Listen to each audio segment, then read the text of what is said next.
Los 15 misterios de los legendarios guerreros aztecas. El imperio azteca, floreciente en el Valle de México, fue una de las civilizaciones más impresionantes y avanzadas de su tiempo.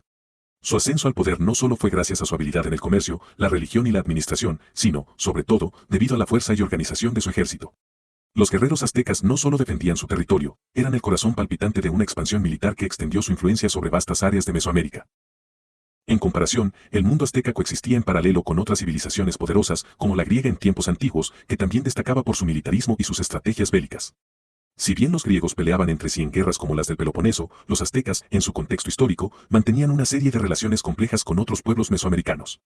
Algunas de estas naciones eran sus aliadas, como en la famosa Triple Alianza, mientras que otras eran sus enemigos, como los tlaxcaltecas, con quienes mantenían guerras continuas.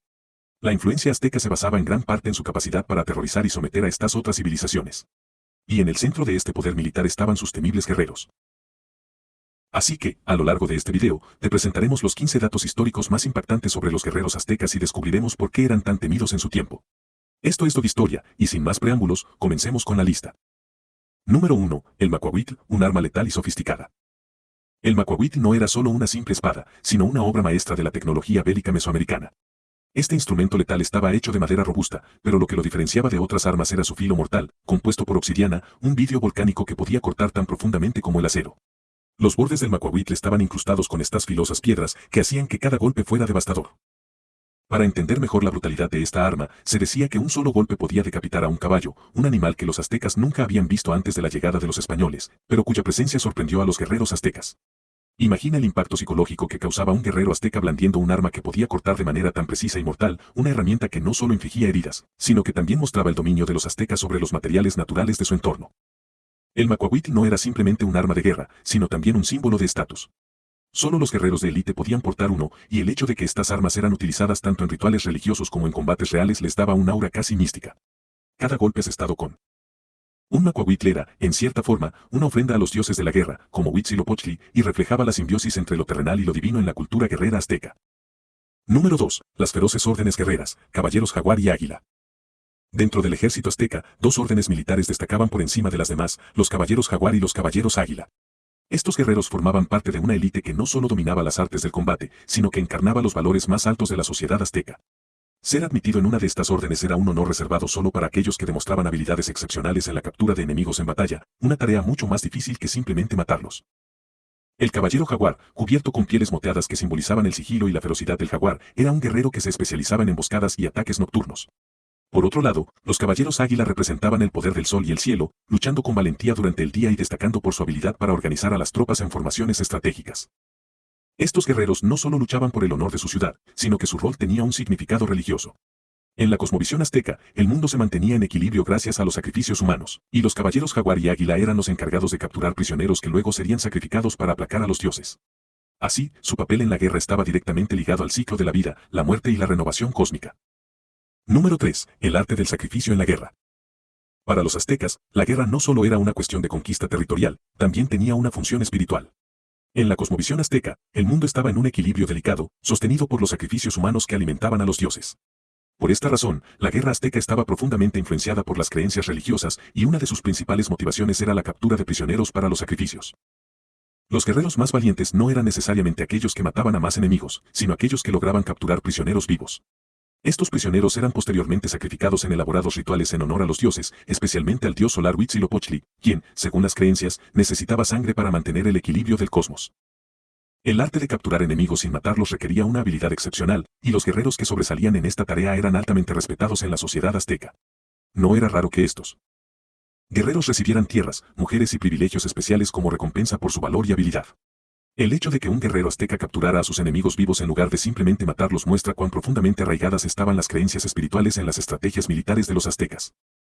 Número 4. El entrenamiento desde la infancia, los Telpochcali y Calmecac. Desde una edad temprana, los niños aztecas eran entrenados para la guerra. Mientras que los hijos de los plebeyos asistían al Telpochcali, una escuela destinada a formar guerreros comunes, los hijos de la nobleza eran enviados al Calmecac, donde recibían una educación más completa. En el Telpochcali, los jóvenes aprendían las técnicas básicas del combate, como el manejo del macuahuitl y el arco, así como las tácticas de guerra y la importancia de la disciplina militar. Sin embargo, en el Calmecac, los jóvenes nobles no solo aprendían a luchar, sino que también se les instruía en las complejidades de la política, la religión y el liderazgo. Los que se graduaban del Calmecac no solo se convertían en líderes militares, sino también en los futuros sacerdotes y gobernantes del imperio. Este tipo de formación integral reflejaba la importancia que tenía la guerra en la sociedad azteca, donde no solo era una cuestión de fuerza física, sino también de conocimiento estratégico y espiritual.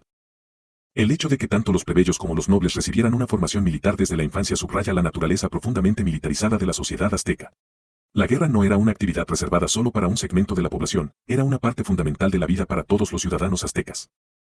Número 5. La disciplina inquebrantable de los guerreros aztecas. La disciplina era una característica esencial entre los guerreros aztecas y no se limitaba solo a las tácticas de combate. La vida militar comenzaba mucho antes de la guerra, con una rutina diaria de entrenamientos físicos, prácticas con armas y lecciones sobre estrategias de batalla. Sin embargo, la disciplina iba mucho más allá de lo físico. Los guerreros debían someterse a un riguroso código de conducta que abarcaba su vida personal, espiritual y social. Los guerreros aztecas, sin importar su rango, estaban obligados a seguir un estricto protocolo que incluía no solo la preparación para la guerra, sino también el respeto hacia los dioses, el emperador y sus superiores militares. Esta obediencia no era simplemente una formalidad, quienes desobedecían o mostraban cobardía en batalla sufrían castigos severos, que podían incluir la muerte. Además, la idea de deshonrar a su familia o al dios de la guerra era impensable, ya que las acciones de un guerrero individual podían influir en la percepción de su linaje o en su posición dentro de la sociedad.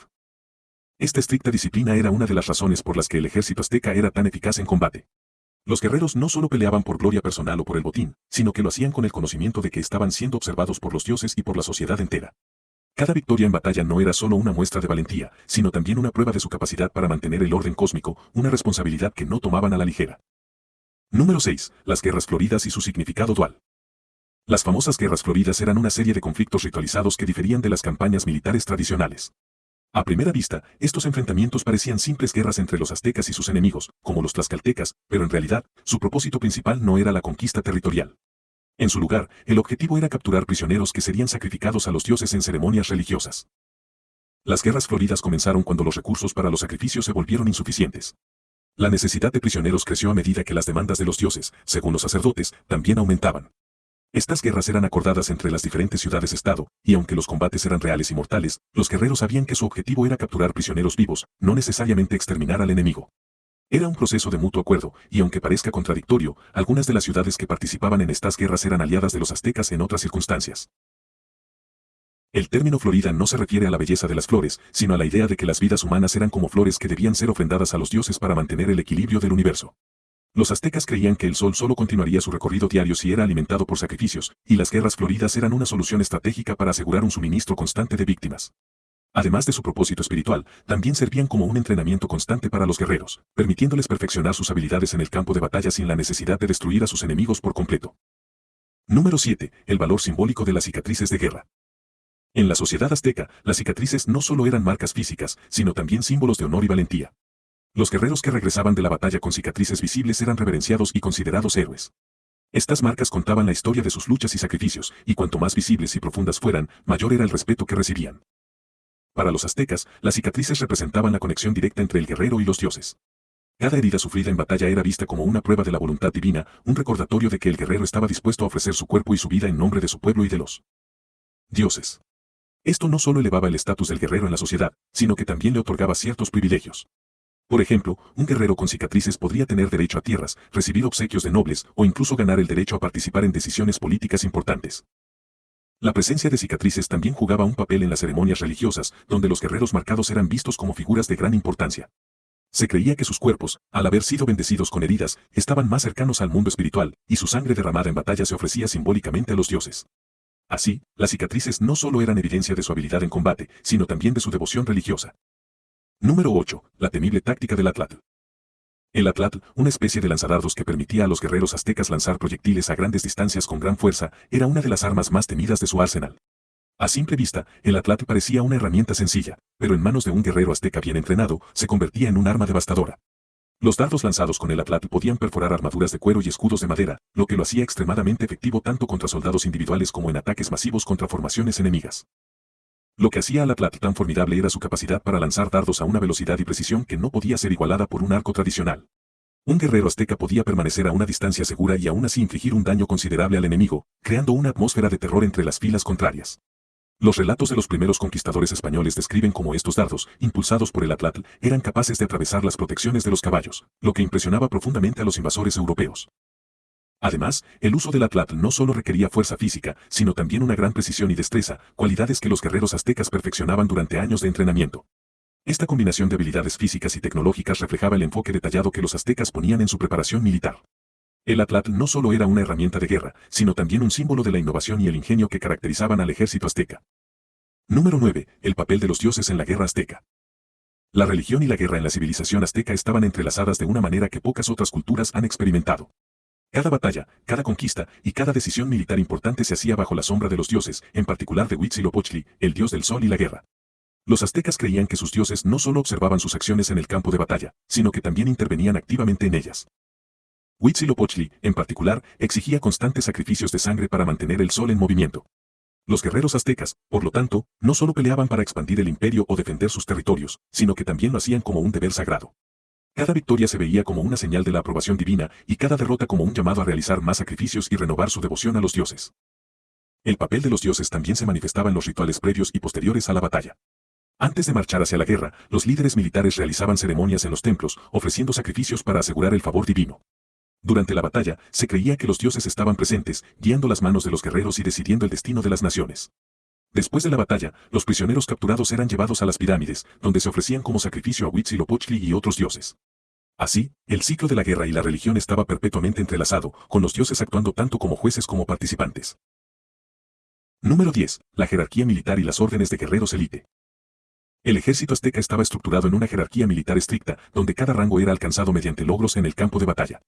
Dentro de esta estructura, los guerreros podían ascender a órdenes élite que simbolizaban prestigio y poder.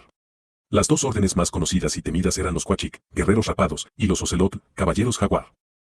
Los Huachik eran guerreros que habían hecho un voto de no retirarse jamás en el campo de batalla. Su apariencia era intimidante, con la cabeza rapada y una cresta de plumas en la nuca. Este aspecto no solo les distinguía visualmente, sino que también simbolizaba su total compromiso con la guerra. Eran los encargados de liderar los ataques más arriesgados y peligrosos, mostrando una valentía y una determinación sobrehumanas. Estos guerreros eran venerados por su ferocidad y servían como ejemplo del valor supremo en la cultura azteca. Por otro lado, los Ocelot, o caballeros jaguar, tomaban su inspiración del temido depredador que dominaba las selvas mesoamericanas. Vestidos con pieles de jaguar, estos guerreros élite no solo simbolizaban el poder y la fuerza del felino, sino que también eran maestros en el sigilo y la estrategia. Los Ocelot eran entrenados para infiltrarse detrás de las líneas enemigas y desatar ataques sorpresivos. Su habilidad para moverse sin ser detectados y atacar con precisión mortal les hacía indispensables en las campañas más complejas. Ambas órdenes no solo representaban el pináculo de la habilidad militar, sino que también disfrutaban de privilegios especiales en la sociedad azteca. Se les otorgaban tierras, riquezas y el respeto de la nobleza. Alcanzar el estatus de guerrero jaguar o huachik no solo era un logro personal, sino también una puerta a una vida de honor y prestigio, permitiendo influir en decisiones políticas y participar en rituales importantes. Para muchos jóvenes aztecas, convertirse en uno de estos guerreros era el sueño más elevado, una forma de inmortalizarse en la historia de su pueblo. Número 11. La estrategia y la organización militar en las campañas de conquista. El imperio azteca no solo triunfaba gracias a la valentía individual de sus guerreros, sino también por su meticulosa planificación estratégica y su organización militar. Las campañas de conquista no eran meros enfrentamientos improvisados, sino operaciones cuidadosamente coordinadas que involucraban una compleja logística y tácticas avanzadas. Antes de iniciar una campaña, los aztecas realizaban un detallado estudio del territorio enemigo, evaluando sus fortalezas, debilidades y recursos. Los sacerdotes y astrónomos aztecas también jugaban un papel crucial en la planificación, pues consultaban los augurios y las estrellas para determinar el momento más propicio para lanzar un ataque. El conocimiento del terreno y las condiciones climáticas ayudaba a decidir cuándo y cómo iniciar una ofensiva. Durante la marcha hacia la batalla, el ejército azteca seguía un estricto orden de marcha. La vanguardia, compuesta por exploradores y guerreros élite, aseguraba que el terreno fuera seguro, mientras que el grueso del ejército avanzaba detrás. La logística era esencial, con miles de porteadores que transportaban alimentos, armas y equipo necesario para sostener a las tropas durante largas campañas. Además, los aztecas establecían campamentos fortificados en cada etapa de su avance, asegurándose de que su ejército estuviera siempre abastecido y protegido. Una vez en el campo de batalla, la estrategia azteca se basaba en la combinación de fuerza bruta y tácticas psicológicas. Inicialmente, trataban de intimidar al enemigo con sus imponentes formaciones, gritos de guerra ensordecedores y tambores resonantes que creaban una atmósfera de terror. Luego, desplegaban sus tropas de manera coordinada, utilizando sus armas más letales, como el atlatl y el macuahuitl, para abrir brechas en las defensas enemigas. Uno de los elementos clave en su estrategia era la captura de prisioneros para los sacrificios. A menudo, los aztecas preferían desestabilizar al enemigo lo suficiente como para forzarlos a la rendición, capturando a los guerreros en lugar de exterminarlos. Estas tácticas permitieron al imperio azteca expandirse rápidamente, subyugando a numerosas ciudades-estado y consolidando su poder en toda la región. Número 12. La importancia de los sacrificios humanos en la guerra. Uno de los aspectos más notorios y a menudo malentendidos de la civilización azteca fue la práctica de los sacrificios humanos, especialmente en relación con la guerra. Los aztecas creían que los sacrificios eran esenciales para mantener el orden cósmico y alimentar a los dioses, quienes, a su vez, aseguraban la prosperidad y la seguridad del imperio. En este contexto, los prisioneros de guerra eran los principales candidatos para el sacrificio, convirtiendo cada victoria militar en una oportunidad para apaciguar a los dioses. El sacrificio más común involucraba el ofrecimiento de corazones humanos, extraídos en rituales solemnes en la cima de las grandes pirámides de Tenochtitlán, como la famosa Templo Mayor, dedicada a Huitzilopochtli, el dios de la guerra y el sol. Estos rituales no solo buscaban asegurar la continuidad del mundo, sino también demostrar la supremacía azteca ante las ciudades subyugadas. Los líderes de las ciudades conquistadas eran a menudo forzados a presenciar estos sacrificios, lo que servía como un recordatorio constante del poder de los aztecas y de la fragilidad de su posición en el imperio. Para los guerreros, capturar prisioneros en lugar de matarlos en combate era una muestra de habilidad y destreza. Cuantos más prisioneros lograra capturar un guerrero, mayor sería su estatus en la sociedad azteca y mayor el favor de los dioses. En consecuencia, el sacrificio no era visto como un acto de brutalidad sin sentido, sino como una necesidad religiosa profundamente arraigada en la cosmovisión azteca. Era tanto un honor para el captor como para la víctima, que en sus últimos momentos cumplía con su papel dentro del ciclo cósmico. Número 13. Las armas letales del ejército azteca. El ejército azteca estaba armado con una serie de armas ingeniosas y letales que reflejaban tanto su destreza tecnológica como su brutalidad en combate. Entre las más famosas se encontraba el macuahuitl, una espada de madera incrustada con afiladas hojas de obsidiana. Aunque a simple vista el macuahuitl parecía una herramienta rudimentaria, era sorprendentemente efectiva. Las hojas de obsidiana, un tipo de vidrio volcánico, podían cortar carne y hueso con facilidad, lo que la convertía en un arma formidable tanto en combates cuerpo a cuerpo como para decapitar a los enemigos. El macuahuitl no solo causaba heridas letales, sino que también era simbólicamente importante. En manos de un guerrero azteca, este instrumento representaba el poder de los dioses y el caos de la batalla. De hecho, se decía que un golpe bien dado con un macuahuitl podía decapitar a un caballo de un solo tajo, lo que dejó perplejos a los conquistadores españoles cuando vieron la ferocidad de esta arma en acción. Además del macuahuitl, los guerreros aztecas también empleaban arcos, lanzas y hachas, cada una diseñada para maximizar el daño en el campo de batalla.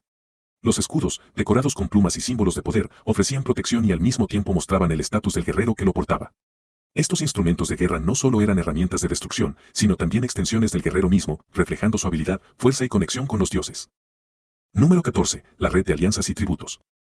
A pesar de que los aztecas eran conocidos por su destreza militar y brutalidad en combate, su imperio no se expandió únicamente a través de la conquista.